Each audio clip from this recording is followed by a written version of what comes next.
புயல் அடிக்கிற நடுக்கடல்ல பல 100 மைல்களுக்கு நிலப்பரப்பே இல்லாத ஒரு இருட்டான இடம். அந்த இடத்துல யாருமே இல்லாத ஒரு பிரம்மாண்டமான கப்பல் உங்களுக்கு கிடைக்குதுன்னு வச்சுக்கோங்க. ம் செம பயமா இருக்குமே. ஆமா, அதோட மதிப்பு பல 100 கோடி ரூபா. அதை எப்படியாவது சொந்தமாக்கிக்கணும்னு ஆசைப்படுவீங்களா? இல்ல உள்ள என்ன ஆபத்து இருக்குமோங்கிற உசுறு பயத்துல அந்த இடத்த விட்டே ஓடிடுவீங்களா? கண்டிப்பா இது ஒரு தர்ம சங்கடமான கேள்விதான். எந்த ஒரு மனிதனுக்கும் இந்த மாதிரி ஒரு சூழ்நிலை வரக்கூடாதுன்னு தான் சொல்லணும். கரெக்ட். இந்த கேள்விக்கான பதில் தான் நாம இன்னைக்கு உள்ளிறங்கி பார்க்க போற விஷயம். ஒரு பக்கம் அடுத்த தலைமுறை வரைக்கும் உட்கார்ந்து சாப்பிடக்கூடிய பணம், இன்னொரு பக்கம் கண்ணுக்கு தெரியாத கற்பனை கேட்டாத ஒரு ஆபத்து. இருப்புக்கும் இறப்புக்கும் நடுவுல மனிதர்களோட மூளை எப்படி முடிவுகளை எடுக்குதுங்கிறது ரொம்பவே சிக்கலான ஒரு அறிவியல். எக்ஸாக்ட்லி. அந்த அறிவியலை தான் நாம இன்னைக்கு முழுசா டீகோட் பண்ண போறோம். இன்னைக்கு நாம ஆழமா அலச போற சோர்ஸ் 1999ல வெளியான வைரஸ் அப்படிங்கிற ஒரு பிரம்மாண்டமான சயின்ஸ் ஃபிக்ஷன் ஹாரர் கதையோட முழு விவரங்கள். ஒரு கிளாசிக் சோர்ஸ் மெட்டீரியல் அது. ஆமா. இந்த அலசலோட முக்கிய நோக்கமே என்னன்னா, நடுக்கடல்ல நடக்கிற ஒரு சின்ன சால்வேஜ் விஷயம் எப்படி ஒட்டுமொத்த மனித இனத்துக்கே உலையில வைக்கிற ஒரு பிரபஞ்ச அளவிலான ஆபத்தா மாறுது, அதுக்கு பின்னாடி இருக்கிற சைக்காலஜி என்னங்கிறத ரொம்ப ஸ்மூதா ஒரு சுவாரஸ்யமான கதை ஓட்டமா உங்களுக்கு புரிய வைக்க போறோம். கண்டிப்பா. இதோட தொடக்கமே நம்மள ஒரு அதீத பதற்றத்துக்குள்ள கொண்டு போயிடுது. அமைதி பெருங்கடல்னு சொல்லப்படுற பசிபிக் கடல்ல எந்த அமைதியும் இல்லாம கிட்டத்தட்ட 130 மைல் வேகத்துல ஒரு பயங்கரமான சூறாவளி வீசிட்டு இருக்கு. அவ்வளோ பெரிய புயல்ல எந்த ஒரு நவீன கப்பலும் தப்பிக்க முடியாது இல்லையா? வாய்ப்பே இல்ல. ஆனா அங்க சீ ஸ்டார் அப்படிங்கிற ஒரு நடுத்தரமான இழுவை கப்பல் தத்தளிச்சிட்டு இருக்கு. அந்த சூழ்நிலையை கொஞ்சம் விவரிச்சு பாருங்களேன். மலை மாதிரி எழும்புற அலைகள், கப்பலுக்குள்ள ஏற்கனவே தண்ணி புகுந்து இன்ஜின் ரூம் பாதி மூழ்கிடுச்சு. ஆமா, அவங்களோட நிலைமை ரொம்ப மோசம். கேப்டன் எவரட்டன், அவருக்கு கீழே வேலை செய்யற ஸ்டீவ் ஃபாஸ்டர், ரிச்சி வுட்ஸ், ஹீகோ, இப்படி அந்த சின்ன குழுவே எப்படியாவது உசுர கையில புடிச்சிட்டு தப்பிக்க போராடிட்டு இருக்காங்க. பல நாள் தூக்கமில்லாத கண்கள், மரண பயம் வேற.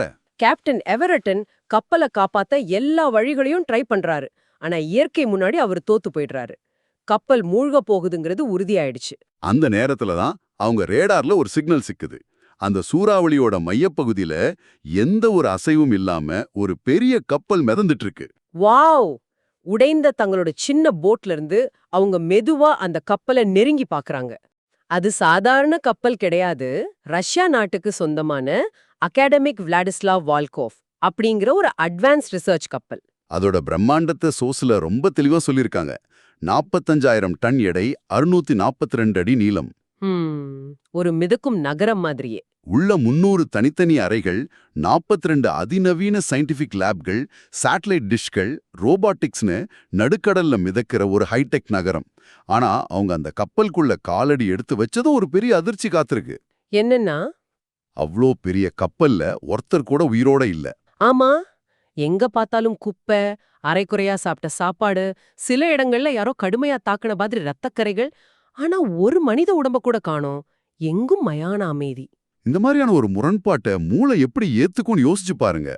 உலகத்திலே ரொம்ப அட்வான்ஸ்டான ஒரு சிஸ்டம், ஆனா அதை இயக்க எந்த மனிதனும் இல்ல. இந்த இடத்துல தான் சர்வதேச கடல் சட்டங்கள் அவங்க மனசுக்குள்ள ஒரு பேராசையே விதைக்குது. சால்வேஜ் லா பத்தி சொல்றீங்க? கரெக்ட். நடுக்கடல்ல அனாதையா கிடக்கிற யாருக்கும் சொந்தமில்லாத ஒரு கப்பலை மீட்டு துறைமுகத்துல ஒப்படைச்சா அந்த கப்பலோட மொத்த மதிப்புல 10% அவங்களுக்கு சால்வேஜ் பணமா கிடைக்கும். அது ஒரு மிகப்பெரிய தொகையாச்சே. ரிச்சி கணக்கு போடுறான். இந்த மாதிரி அட்வான்ஸ்டு கப்பலோட மதிப்பு சுமார் $300 கோடி இருக்கும்னு. அப்ப 10%னா $30 கோடி. இத கேட்டதும் அந்த உயிர் பயம்லாம் காணாம போய் எல்லார் கண்ணிலையும் டாலர் சிம்பல் மென்னுது. எப்படிப்பட்ட மனித மனநிலை பாருங்க. இது எப்படி இருக்குன்னா, நள்ளிரவுல நடுக்காட்டுக்குள்ள சாவி போட்டபடி ஒரு ரோல்ஸ் ராய்ஸ் கார் நிக்குது. சுத்தி யாரும் இல்ல. உள்ள என்ன ஆபத்து இருக்குன்னு தெரியாது. ஆனா அதை ஓட்டிட்டு போக ஆசைப்படுற மாதிரி இருக்கு. ரொம்ப ஆபத்தான ஆசைதான். என்ன கேட்டா அவங்க இந்த முடிவை எடுக்கிற காரணம் வெறும் பேராசை மட்டும் இல்ல. அது ஒரு சங்க் காஸ்ட் ஃபேலசி. அதாவது இத்தனை நாள் கடல்ல கஷ்டப்பட்டு புயல்ல சிக்கி சாகுற நிலைமைக்கு போயிட்டோம்னு நினைக்கிறதா? ஆமா, அதனால இந்த பிரம்மாண்டமான கப்பலும் பணமும் இயற்கை நமக்கு கொடுக்கிற ஒரு பரிசு. இத நாம அடைய தகுதியானவங்கன்னு அவங்க மூளை அவங்கள நம்ப வைக்குது. மரணத்தோட விளிம்புக்கு போயிட்டு வந்த மனித மனம் தனக்கு கிடைக்கிற எந்த ஒரு சிறு வாய்ப்பையும் ஒரு ரிவார்டு மாதிரியே பார்க்கும். என்னதான் மூல ஆபத்துன்னு அலாரம் கொடுத்தாலும் இந்த 30 கோடி டாலருங்கிற எண்ணம் அந்த அலாரத்தை மியூட் பண்ணிடுது. கேப்டன் எவர்டன் சொல்றாரு, நான் யார நம்புறனோ இல்லையோ பணத்தை நம்புறேன்னு. அந்த பணம் அவங்கள ஒரு மிகப்பெரிய மரணக்குழிக்குள்ளே இழுத்துட்டு போகுது. அந்த ஆசையில அவங்க என்ன பண்றாங்க, இருட்டுல கிடக்கிற அந்த ரஷ்யா கப்பலோட மெயின் பவரை ஸ்டார்ட் பண்றாங்க. ஷிப்பை ஸ்டார்ட் பண்ணி எப்படியாவது துறைமுகத்துக்கு கொண்டு போயிடலான்னு அவங்க பிளான். அதுதான் அவங்க செஞ்ச மிகப்பெரிய தப்பு. தப்பதை ஆன் பண்ற அடுத்த செகண்டு அவங்க எதிர்பார்க்காத விஷயங்கள் நடக்குது.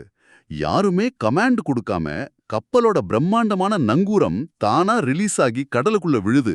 அந்த வேகத்துல இழுக்கப்படுற செயின்ல சிக்கி ஹீகோவோட கால்ல பலத்த காயம் ஏற்படுது. கம்ப்யூட்டர் ஸ்கிரீன்கள் எல்லாம் தானா ஆன் ஆகுது. கப்பலே உயிர்த்தெழுந்த மாதிரி ஒரு ஃபீல். அந்த நங்கூரம் விழுந்தது ஒரு விபத்து கிடையாது. அது அந்த சிஸ்டம் அவங்கள தப்பிக்க விடாம அந்த இடத்துல கட்டி போட செஞ்ச முதல் நகர்வு. அப்போதான் அந்த இருட்டுக்குள்ள ஒரு சின்ன அறையில பயந்து போய் ஒளிஞ்சிருக்கிற ஒரு பொண்ணு அவங்க கண்டுபிடிக்கிறாங்க. அவ பேரு நாடியா, அந்த ரஷ்ய கப்பலோட சீஃப் சயின்ஸ் ஆஃபீஸர். அவகிட்ட துப்பாக்கியை காட்டி மிரட்டி, இங்க என்னதான் நடந்துச்சு, மத்த 300 பேர் எங்கன்னு கேட்கும்பொழுது நாடியா சொல்ற பிளாஷ்பேக் நம்மள உறைய வைக்குது. நெசமாவே ஒரு ஹாரர் மொமெண்ட் அது. நாடியா சொல்ற விஷயத்த கவனமா கேளுங்க. 8 நாளைக்கு முன்னாடி இந்த ரஷ்ய கப்பல் விண்வெளியில இருக்கிற மீர் ஸ்பேஸ் ஸ்டேஷன் வழியா கம்யூனிகேட் பண்ணிட்டு இருந்திருக்கு. அப்போ விண்வெளியில இருந்து ஒரு அமானுஷ்யமான எலக்ட்ரிக்கல் எனர்ஜி, ஒரு பெரிய மின்னல் மாதிரி அந்த ஸ்பேஸ் ஸ்டேஷனை தாக்கி அப்படியே ரேடியோ சிக்னல்ஸ் வழியா கப்பலோட சிஸ்டம்குள்ள ஊடுருவிடுச்சு.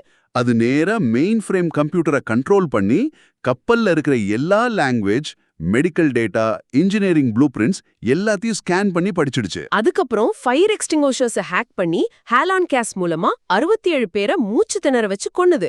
மீதி பேர் பயத்துல கடல்ல குதிச்சு செத்துட்டாங்க. மொத்தம் 300 பேர் காலி. நாடியாவும் அவளோட கேப்டன் அலெக்சியும் மட்டும்தான் மெயின் பவரை கட் பண்ணி தப்பிச்சிருக்காங்க. இப்போ இவங்க திரும்பவும் அந்த பவரை ஆன் பண்ணி அந்த அரக்கனை எழுப்பி விட்டுட்டாங்க. வெயிட், இங்க எனக்கு ஒரு மிகப்பெரிய சந்தேகம் வருது. நீங்களும் இதை யோசிச்சு பாருங்க.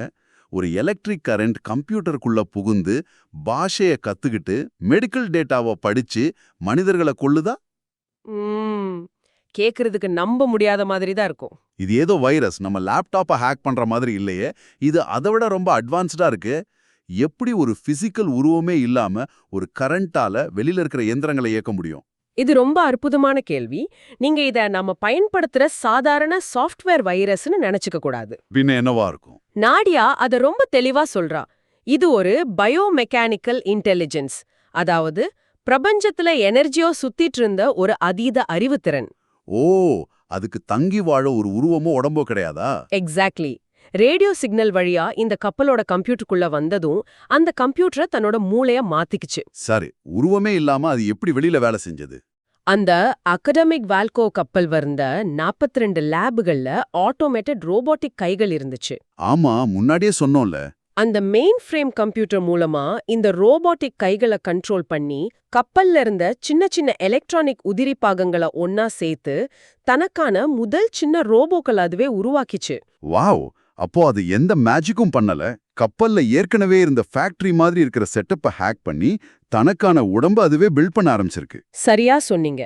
எந்த ஒரு உயிரினமும் தன்னை டெவலப் பண்ணிக்க நினைக்கும்.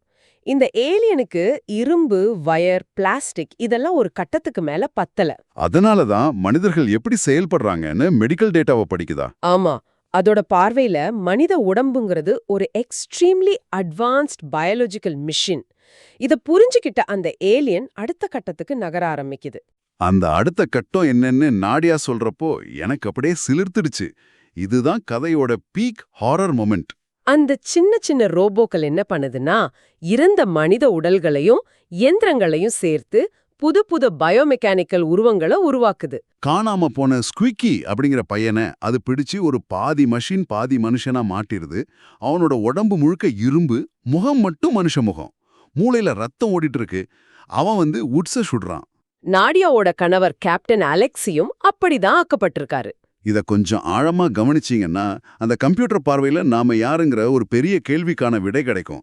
அவங்க எல்லா கம்ப்யூட்டரையும் முறியடிச்சு அந்த ஏலியன் கிட்ட கம்யூனிகேட் பண்ணும்போது அது மானிட்டர்ல சொல்ற வார்த்தைகள் ரொம்ப முக்கியமானது. அது சொல்லுது, மனிதர்கள் ஒரு வைரஸ், உங்களை அழிக்கியும். அட பாவிங்களா, கம்ப்யூட்டருக்கு நாம தான் டிரான்சிஸ்டரா? ஆமா, உங்க உடம்புல இருக்கிற நரம்பு திசுக்கள் எங்களுக்கு ஸ்பேர் பார்ட்ஸ் மாதிரி பயன்படும் சொல்லுது. இவ்ளோ பெரிய ஆபத்து நடக்கும்போது கூட அந்த கேப்டன் எவர்டனுக்கு பணம் பதவி மேல இருக்கிற ஆசை போகல பாத்தீங்களா? அதுதான் மனிதர்களோட உச்சக்கட்ட முட்டாள்தனம் மற்றும் ஈகோ.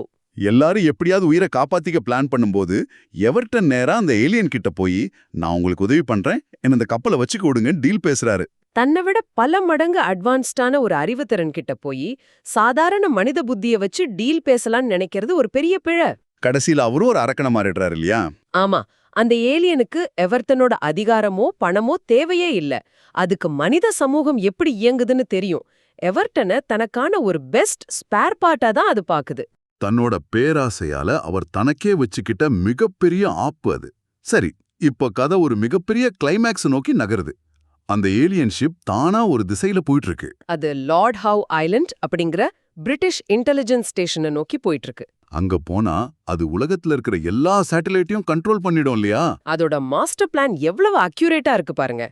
இன்டர்நெட் சேட்டலைட்னு உலகத்துல இருக்கிற அத்தனை சிஸ்டம்குள்ளேயும் ஊடுருவ பிளான் பண்ணுது. அப்படி அது அந்த சேட்டலைட் நெட்வொர்க்குள்ள போயிடுச்சுன்னா உலகத்துல இருக்கிற அத்தனை கம்ப்யூட்டர் ராணுவ ஆயுதங்கள் எல்லாமே அதோட கண்ட்ரோலுக்கு போயிடும். இது ஒட்டுமொத்த மனித இனத்துக்கே வந்த பெரிய ஆபத்து. அதை அழிக்க ஒரே வழிதான் இருக்கு. ஆமா, அந்த ஏலியன் எலக்ட்ரிக்கல் எனர்ஜிங்கிறதால கப்பல்ல தண்ணிய உள்ள விட்டு கப்பலை மூழ்கடிக்கணும். ஏன்னா வாட்டர் ஷார்ட் சர்க்யூட்ஸ் எலக்ட்ரிசிட்டி. இத பிளான் பண்ணி எல்லாரும் சேர்ந்து போராடும் போது ஒரு பெரிய சோகம் நடக்குது.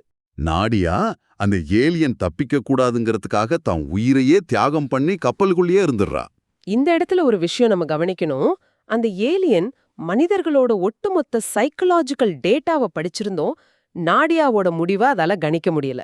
ஏன்னா தான் உசுறு போனாலும் பரவாயில்ல, அந்த ஏலியன் உலகம் முழுக்க பரவிடக்கூடாதுன்னு தடுத்து நிறுத்துற அந்த தியாகம் எந்த ஒரு அல்காரிதமுக்கும் புரியாத ஒண்ணு. எக்ஸாக்ட்லி. அந்த கதையோட எண்டிங் எப்படி மனித உணர்வுகளோட வலிமையை காட்டுதுன்னு பாருங்க. மெஷின் எவ்ளோதான் அறிவாளியா இருந்தாலும் சுயநலம் இல்லாத ஒரு மனித தியாகத்தை அதால கணிக்கவே முடியல. செக்மேட். கடைசியில அந்த மிஷினுக்கு தண்ணி காட்டிட்டாங்க. கடைசி நிமிஷத்துல ஃபாஸ்டரும் ஸ்டீவும் மிசைல் ரூமுக்கு ஓடி போய் அங்க இருக்கிற எஜெக்ஷன் சீட் மூலமா எஸ்கேப் ஆகுறாங்க. கப்பல் வெடிச்சு சிதறுது. அவங்கள ஒரு ரெஸ்கியூ ஷிப் காப்பாத்துது. ஒரு சின்ன லாபத்துக்காக ஆரம்பிச்ச பயணம் கடைசியில உலகத்தையே காப்பாத்துற ஒரு பெரிய போராட்டமா எப்படி மாறுச்சுன்னு நாம இன்னைக்கு பார்த்தோம். ஆமா, உயிரற்ற இயந்திரங்கள் உயிர் வாழ மனித உடல்களை ஒரு ஸ்பேர் பார்ட்ஸா மாத்தின அந்த கற்பனை நிஸ்வாவே சிலிர்க்க வைக்குது. கண்டிப்பா. கதையை முடிக்கிறப்போ உங்களை பார்த்து ஒரு ஆழமான கேள்வி கேட்கணும்னு தோணுது. அந்த ஏலியன் கம்ப்யூட்டர் மனிதர்களை பார்த்து நீங்க தான் வைரஸ்னு சொல்லுச்சு. கொஞ்சம் உட்கார்ந்து யோசிச்சு பாருங்க. நாம இந்த பூமியில காடுகளை அழிச்சு இயற்கையை நாசம் பண்ற விதத்தை பார்த்தா ஒருவேளை அட்வான்ஸ்டான ஒரு ஏலியனோ இல்ல ஆர்டிஃபிஷியல் இன்டெலிஜென்ஸோ நம்மள பார்த்தா நிஜமாவே நாம தான் இந்த பூமிக்கு வந்த வைரஸ்னு நினைக்குமோ? இத பத்தி நீங்க என்ன நினைக்கிறீங்க? யோசிச்சு பாருங்க.